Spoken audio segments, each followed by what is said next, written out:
Hello everyone, welcome back to our channel. So ఈ vlog వచ్చేసి నేను ఇంకా సౌదీకి అయితే రిటర్న్ అయితే వెళ్ళిపోతున్నాను. నాకు ఆల్రెడీ వీసా కూడా వచ్చి నాకు 2 months పైనే అవుతుందన్నమాట. కాకపోతే నాకు ట్రీట్మెంట్ ఉంది కదా, సో నేను ట్రీట్మెంట్ తీసుకుంటున్నాను. దాని గురించి అనేది నేను హాస్టల్లో అయితే ఉండాల్సి వచ్చింది. ఎలాగో హైదరాబాద్లోనే ఉన్నాను కాబట్టి ఇంకా నేను అక్కడ నుంచి నాకు వెళ్ళడం అయితే ఈజీ అవుతుంది కదా. అంటే 1 hourలోని 1.5 hourలో అయితే ఎయిర్పోర్ట్కి అయితే వెళ్ళిపోవచ్చు. సో నేను ఒక్కదాన్ని అయితే క్యాబ్ అయితే బుక్ చేసుకున్నాను. కాస్త అయితే భయం వేసింది, అంటే క్యాబ్లో పర్సన్స్ కరెక్ట్గా ఉంటారా ఉండరా అని చెప్పేసి. బట్ అది కూడా సిటీ అవుట్ సైడ్ ఉంటుంది కదా ఎయిర్పోర్ట్, సేఫా కాదా అనేది చాలాసేపు అయితే ఆలోచన చేశానన్నమాట. బట్ పర్లేదు, వచ్చిన పర్సన్ అయితే హాస్టల్కి కింద ఇంకా వేరే హాస్టల్ ఉంటుంది. సో ఆ ఆంటీ వాళ్ళకు తెలిసిన వాళ్ళే అనమాట, రిలేటివ్సే. లక్కీగా అలాగా మంచి పర్సన్ అయితే నాకు క్యాబ్ పర్సన్ అయితే దొరికారు. ఇంకా నేను గచ్చిబౌలి దానిపై దగ్గర నుంచి అయితే వెళ్ళిపోతున్నాను ఎయిర్పోర్ట్కి. ఆ రూట్లో తీసుకొని వెళ్తున్నారు. ఇలా తీసుకొని వెళ్ళడం వల్ల నేను అన్ని కంపెనీస్ అయితే చూడగలిగాను. అసలు చాలా అంటే చాలా బాగా ఉన్నాయి కంపెనీస్ అన్నీ కూడా. ఇందులో వర్క్ చేయాల్సిన అని చాలా ఉండింది నాకు, బట్ కుదరలేదన్నమాట. ఇప్పుడు కూడా నేను ట్రై చేయాలన్నా కూడా పాసిబుల్ అయితే లేదు, ఆ అవకాశం కూడా లేదన్నమాట. అట్లీస్ట్ కనీసం వాటినన్నా చూసుకుంటూ అలా వెళ్తూ ఉంటే అదొక తెలియని ఒక హ్యాపీనెస్. చాలా బాగా అనిపించింది. కాకపోతే ఈ కంప్లీట్ జర్నీలో కూడా నేను చాలా అంటే చాలా సాడ్గా వెళ్తున్నాను. ఎందుకంటే ఒక్కదాన్ని అన్నమాట. ఎప్పుడు కూడా నన్ను ఎయిర్పోర్ట్లో డ్రాప్ చేయడానికి కనీసం ఎవరో ఒకరు వచ్చేవాళ్ళు. ఈసారి నేను ఒక్కదాన్నే ట్రావెల్ చేస్తున్నాను. చాలా అంటే చాలా ఫీల్ అయ్యాను, ఏడ్చాను కూడా చాలాసేపు. ఏం చేయలేము, ఎవరు కూడా వస్తారనే అవకాశం అయితే లేదన్నమాట. ఇంకా ఫ్రెండ్స్ అంటే వాళ్ళని అడగలేము కదా మనము కొత్తగా వెళ్ళిన ప్లేస్లోని. సో వాళ్ళకు కూడా వర్క్స్ ఉంటాయి, పనులు ఉంటాయి. సో అలా ఎవరిని కూడా నేనైతే ఏం అడగలేదు. ఇంకా నేను ఒక్కదాన్నే ధైర్యం చేసి ఇంకా అలానే బాధతోనే వెళ్దానన్నమాట. జిమ్మి కూడా చాలాసేపు అయితే నాతో వీడియో కాల్లోనే ఉన్నాడు. ఎందుకంటే ఒక్కదాన్నే వెళ్తున్నాను, సేఫ్గా వెళ్తానా లేదా అని చెప్పేసి. పాపం తనకు కూడా టెన్షన్ ఉంటుంది కదా, ఈసారి ఎవరు కూడా డ్రాప్ చేయడానికి రాలేదు, ఒకతే వెళ్తుందని చెప్పేసి. తను ఆఫీస్లో వర్క్ ఉన్నప్పటికైనా కూడా నాతో వీడియో కాల్ మాట్లాడుకుంటూనే ఉన్నారన్నమాట. కాస్త నాకు ధైర్యంగా ఉంటుందని చెప్పేసి. తను రావడానికి కూడా అవ్వదు, జస్ట్ నన్ను ఓన్లీ పికప్ చేసుకోవడానికి మాత్రమే రావాల్సి ఉంటుంది. మళ్ళీ అదొక ఎక్స్పెన్స్ అని చెప్పేసి నేనే వద్దని చెప్పాను. ఎలా ఫ్లైట్లో జర్నీ ఒక్కదాన్ని అయితే అది ఒక రకంగా ఉంటుంది, ఎందుకంటే మన చుట్టూ చాలామంది ఉంటారు, ఎవరొకరు పరిచయం అవుతూ ఉంటారు. బట్ ఇలా జర్నీ ఎయిర్పోర్ట్ వరకు వెళ్ళే జర్నీలో మాత్రం ఒక్కటిగా వెళ్ళాలంటే చాలా భయంగా ఉంటుంది, బాధగా ఉంటుంది. సో మొత్తానికి ఇక్కడ చెక్ పోస్ట్ దగ్గర కూడా వచ్చేసాము. ఇంకా దగ్గరికి ఎయిర్పోర్ట్కి అయితే నియర్గా వచ్చేసినట్లే.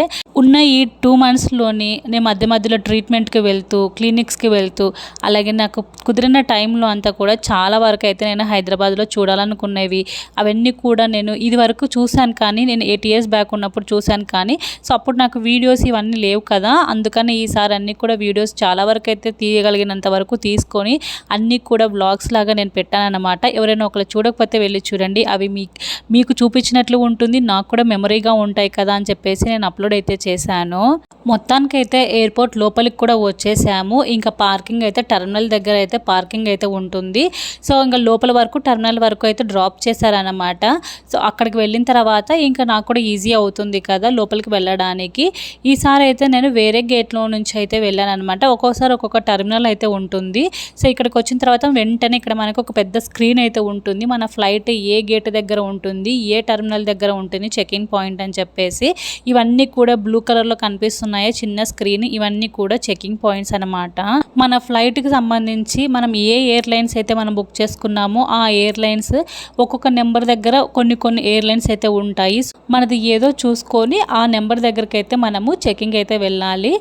ఇక్కడ సెల్ఫ్ చెకింగ్ కూడా చేసుకుంటున్నారు, అది నాకు తెలియదు అనమాట. సో నేను కూడా సెల్ఫ్ చెక్ చేసుకోవచ్చేమో అని చెప్పేసి నేను అక్కడ వెళ్ళి నించున్నాను. బట్ ఇది ఓన్లీ డొమెస్టిక్ వాళ్ళకే, ఇంటర్నేషనల్ ట్రావెల్ చేసే వాళ్ళకైతే సెల్ఫ్ చెకింగ్ అయితే లేదనమాట. ఏం లేదు ఇక్కడ. మనకి మన టికెట్ అయితే మనం ఉంటుంది కదా, దాన్ని స్కాన్ చేసామంటే దానికి ఒక కోడ్ వస్తుంది.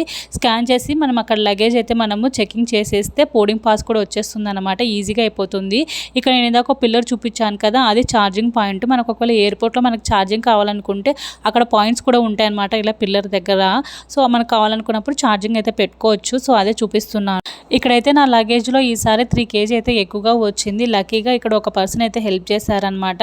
ఇక్కడ మనం షాపింగ్ చేస్తాం కదా, లోపలికి వచ్చిన తర్వాత ఎయిర్పోర్ట్లోకి అట్లాంటి బ్యాగ్ ఒకటి దొరికితే దాంట్లోనే కొన్ని బట్టలు అన్నీ తీసి వేరే బ్యాగ్లో అయితే పెట్టుకున్నాను.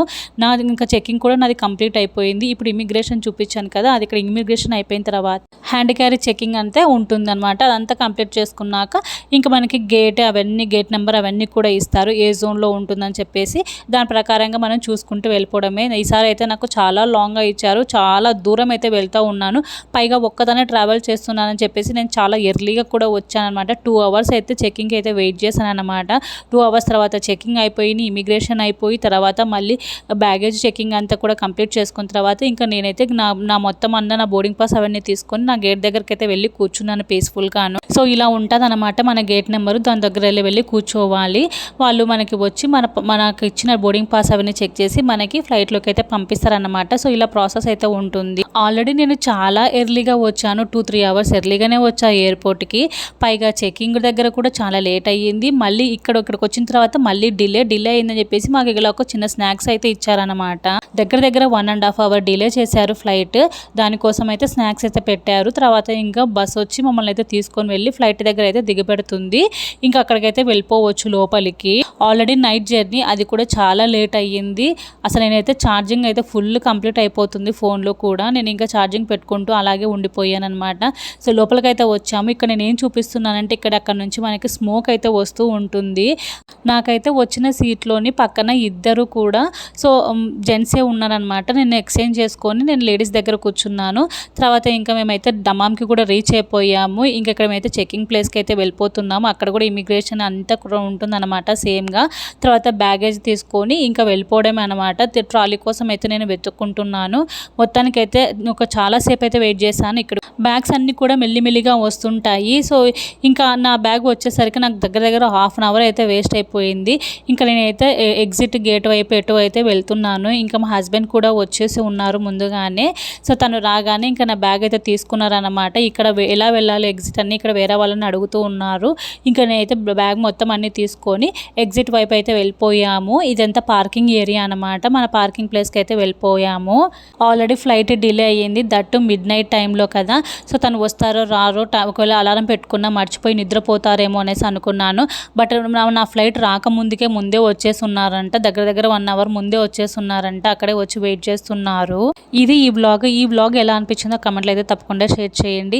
ఇలా ఒంటరిగా ఈ విధంగా చాలా బాధతోటి ఈ జర్నీ అయితే ఇలా గడిచిపోయింది. మొత్తానికైతే ఇంటికి కూడా రీచ్ అయిపోయి రెస్ట్ అయితే తీసుకున్నాము.